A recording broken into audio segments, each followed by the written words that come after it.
Hello friends, मैं हूं RJ Shubham और आज की इस वीडियो में मैं आपको बताने वाला हूं CUCET एंट्रेंस एग्जाम और स्कॉलरशिप टेस्ट के बारे में A to Z इंफॉर्मेशन। अगर आप भी चंडीगढ़ यूनिवर्सिटी में एडमिशन लेना चाहते हैं तो ये वीडियो आप लोगों के लिए बहुत इंपॉर्टेंट रहने वाली है। गाइस, मैंने डिस्क्रिप्शन बॉक्स में आपको लिंक्स भी प्रोवाइड करवा रखे हैं एडमिशन और काउंसलर्स की। अगर आपको जरूरत है तो आप उनका इस्तेमाल जरूर करें। तो चलिए शुरू करते हैं आज की इस वीडियो को। और वीडियो शुरू करने से पहले आपसे बस एक ही विनती है कि अगर आप चंडीगढ़ यूनिवर्सिटी में एडमिशन लेना चाहते हैं तो ये वीडियो एंड तक बिना स्किप किए जरूर देख लेना।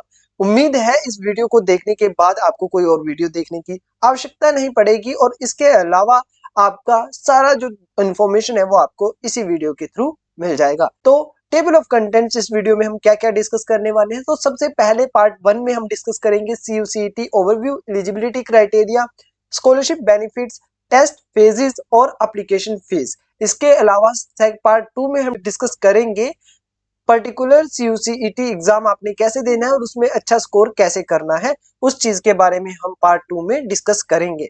तो CUCET के बारे में एक ओवरव्यू आपको बता देता हूं कि बेसिकली ये एक एलिजिबिलिटी एंट्रेंस एग्जाम है जो आपको देना ही देना होगा चंडीगढ़ यूनिवर्सिटी में एडमिशन के लिए। अब एलिजिबिलिटी के साथ साथ इस एंट्रेंस एग्जाम के बेस पर आपको स्कॉलरशिप भी मिलती है और इसमें मल्टीपल चॉइस क्वेश्चंस होते हैं जो स्टूडेंट्स के एप्टीट्यूड को टेस्ट करने के लिए दी जाते हैं। और 30 नंबर का जो अगर आप स्कोर कर लेते हो 30 मार्क्स तो आप एलिजिबल हो जाते हो एडमिशन के लिए। और अगर आप ज्यादा स्कोर करते हो, अगर आप 80-90 स्कोर कर लेते हो तो आपको अच्छी स्कॉलरशिप अपॉर्चुनिटीज मिलती है। इवन 100% तक स्कॉलरशिप आपकी जो है वो कम हो जाती है। आपकी ट्यूशन फीस 100% तक माफ हो जाती है। ये आपको कैसे माफ करवानी है, आपको कैसे प्रिपरेशन करनी है, वो वीडियो के एंड तक जाते रहते आपको पता चल जाएगा। और यहाँ पर आप लोगों को मैं बता दूं कि ये क्वालिफाइंग एग्जाम के साथ साथ जो है वो फाइनेंशियल एड प्रोवाइड करवाता है स्टूडेंट्स को। अब इसमें एलिजिबिलिटी क्राइटेरिया क्या है?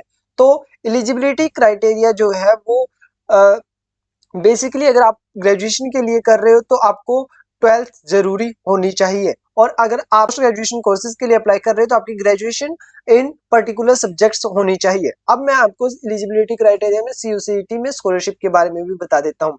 30 अगर आप CUCET में स्कोर कर लेते तो आप एलिजिबल हो जाते हो एडमिशन के लिए चंडीगढ़ यूनिवर्सिटी में। अगर आप 30 स्कोर नहीं कर पाते तो आपको दोबारा से CUCET का एंट्रेंस एग्जाम ही देना पड़ेगा। और अगर आप 80 से ऊपर स्कोर करते हो तो आपको 50 से अबव स्कॉलरशिप मिलती है। इसमें स्कॉलरशिप में आपके मार्क्स काफी इंपॉर्टेंट जो है वो कंसीडर किए जाते हैं CUCET के। और अगर आप 90 परसेंटाइल से ऊपर स्कोर कर लेते हो तो आपकी 100% तक जो ट्यूशन फीस है वो माफ हो जाती है। आपको कोई भी ट्यूशन फीस वहां पर नहीं देनी है। मैं यहाँ पर बार बार आपको बोल रहा हूँ ट्यूशन फीस, क्योंकि ट्यूशन फीस के अलावा हॉस्टल चार्जेस और बाकी चार्जेस होते हैं यूनिवर्सिटीज के, वो आपको पे करने पड़ेंगे। तो एलिजिबिलिटी क्राइटेरिया जो है वो आपको इनकी चंडीगढ़ यूनिवर्सिटी की वेबसाइट पर मैंने प्रीवियस वीडियो में दिखाया था कि आप वहां से कैसे चेक कर सकते हैं कि आपको कितना पे करना पड़ेगा, कितने परसेंट स्कॉलरशिप पर। इसके अलावा स्कॉलरशिप बेनिफिट्स मैं आपको ऑलरेडी बता चुका हूं कि जो स्कॉलरशिप के बेनिफिट होते हैं वो आपको 100% तक स्कॉलरशिप मिलती है अगर आप 90 और अबव स्कोर कर लेते हो। स्कॉलरशिप बेनिफिट्स की अगर हम बात करें तो दोस्तों CUCET 2 फेजेस में होता है और दोनों फेजेस में जो स्कॉलरशिप का अमाउंट है वो अलग अलग निर्धारित किया गया है यूनिवर्सिटी के द्वारा।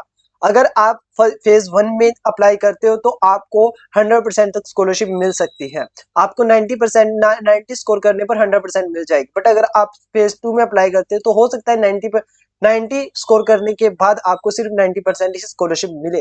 और यहाँ पर आपको यही रिकमेंड करूंगा कि 2 फेजेस में इसका CUCET एंट्रेंस एग्जाम होता है तो आप फर्स्ट फेज में ही जितना जल्दी हो सके उतना जल्दी जो है वो आप इसको एग्जाम को दे। 80 परसेंटाइल जो होता है वो मैंने आपको ऑलरेडी बता दिया है कि 50% तक जो है वो होता है। और जो स्कॉलरशिप का अमाउंट होता है वो फेज 2 में कम होता है। अब टेस्ट फेजेस की अगर हम बात करें तो ये प्राइमरीली फेज जो है वो इसमें आपका अलग अलग स्कॉलरशिप अपॉर्चुनिटीज के साथ साथ आपको ये टेस्ट भी जो है वो अलग अलग फेजेस में होता है। जब आप इसके लिए अप्लाई करोगे तब आपको पता चलेगा। और टाइमिंग जो है वो आप खुद डिसाइड करते हो। और इसमें अभी जो जब मैं ये वीडियो बना रहा हूँ मार्च में, तब फेज 1 चला हुआ है और जब मई में आप जाओगे तब तक फेज 2 स्टार्ट हो जाएगा। और यही है कि अगर आप अर्ली अप्लाई करते हैं तो आपको अर्ली स्कॉलरशिप और ज्यादा स्कॉलरशिप मिल जाएगी।